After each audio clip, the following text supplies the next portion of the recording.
Compass FM, Tony Moore, Senior Constable. How are you, Tony? Very good. Thank you, Kerry. Yeah. That's the way. Some villains have been in action around North Canterbury. You've got the new sport and weather list there. Rip into it, Tony. Go for Certainly, yes. So, thanks, Kerry. On Tuesday, the 22nd of March, we'll start. There was a Rangiora resident lost several $1,000s to a cold call phone fraud where the caller pretended to be from the IRD. They were reasonably convincing and got access to that person's banking and removed a lot of money. Wow.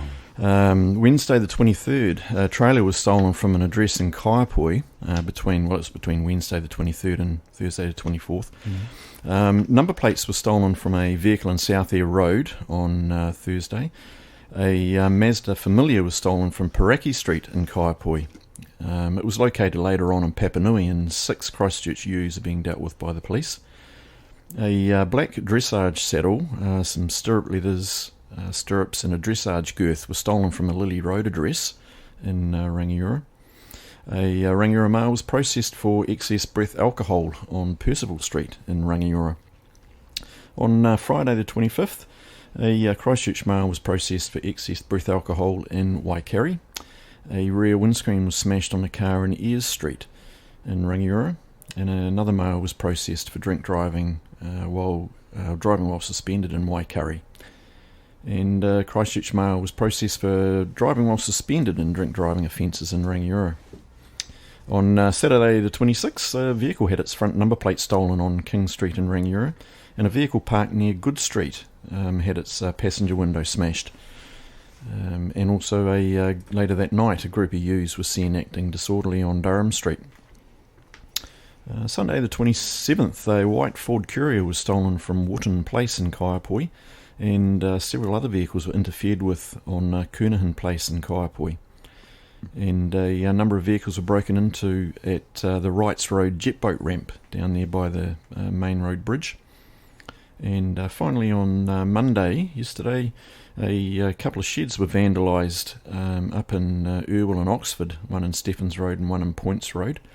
And a male was arrested for assault in Oxford, and a Woodend resident disturbed 2 offenders, damaging his vehicle in Rangiora Woodend Road. So it's been pretty busy for the last 7 days, eh? There's been a bit on, Kerry, yeah, definitely. Is it the same group of people doing it all?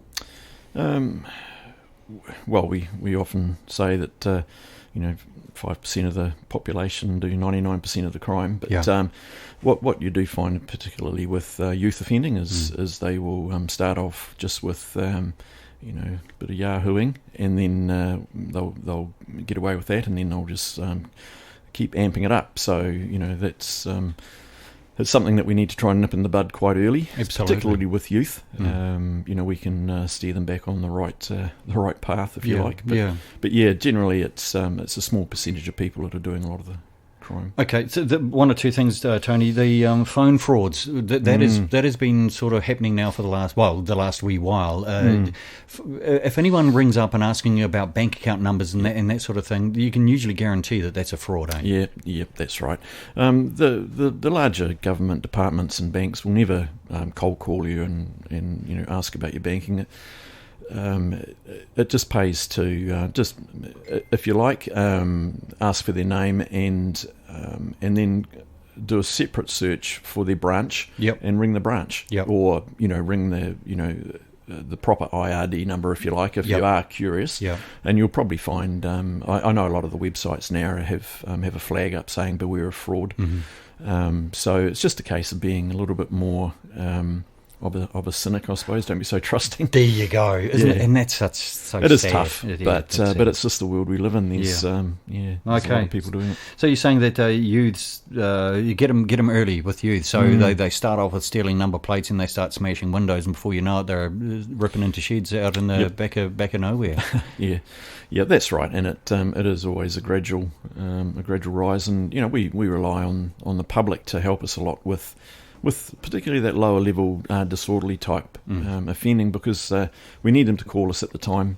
We'll get round, and if we can catch up with them, then we need to know who they are, and start working with those families. Something very, very that's happening right now. 111. Yes. Something that's happened that is not going to get any worse. 10-5. 10-5 or 10-5 online. Really want to try and push that online reporting, because a lot of people don't really use it. So it's a great way of making a report. It's a really simple form to fill out and just be done online. So 10.5 online. Well, we'll have a look at that while we're off here as well. Final question for me, Tony. Whereabouts are all the speed cameras around North Canterbury at the moment? Once again, I'm not going to tell you. One day, Roger Finch. One day. Roger. Thanks, Gary. Senior Constable Tony Moore from the Waimakariri Police back again next Tuesday at around the same time. Compass FM.